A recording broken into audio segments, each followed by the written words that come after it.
The man accused of holding his sister captive, locked in a filthy room for years, faced a judge today. Tonight, he's out on bail. Also tonight, new court documents show some neighbors had suspicions that something bizarre was happening in that home. Hi, everybody. I'm Ann Craig. I'm Darren Kramer. Police say that 58-year-old Arthur Galvin kept his mentally disabled sister locked up like an animal in a room in his Seymour home for years. And in those new court documents, some neighbors say they let police know in the past that they worried about a woman kept hidden inside that home.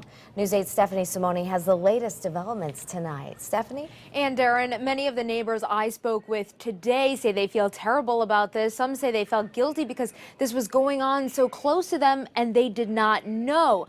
No one wanted to talk to me on camera, but in the police report, it says some neighbors had suspicions and called police years before.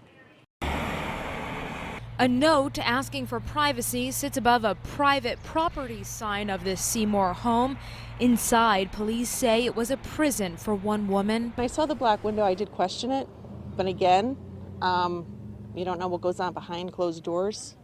Police say this is the man behind it all, 58-year-old Arthur Galvin. Officers say they found his 56-year-old disabled sister more than 2 weeks ago. In the report, they described it as a dungeon with two large boards screwed onto the window frame to prevent her from escaping. She was lying in her own feces and urine, and her toenails were 3 to 4 inches long. She was dirty, extremely thin, and appeared malnourished. Galvin was in court today for the crime. Now he's out on bond with a GPS monitoring system.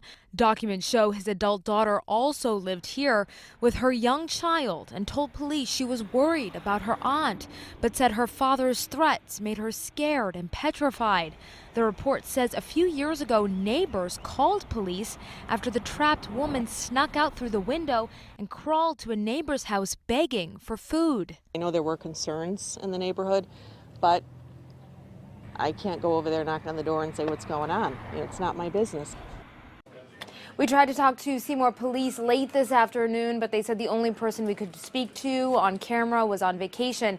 In the police report, it also says Galvin told police he locked her in the room to keep the dogs from getting to her food, and he didn't call the state to help take care of his disabled sister because he was worried he would lose the home. He'll be back in court June 25th. Live in the newsroom, Stephanie Simone, News 8.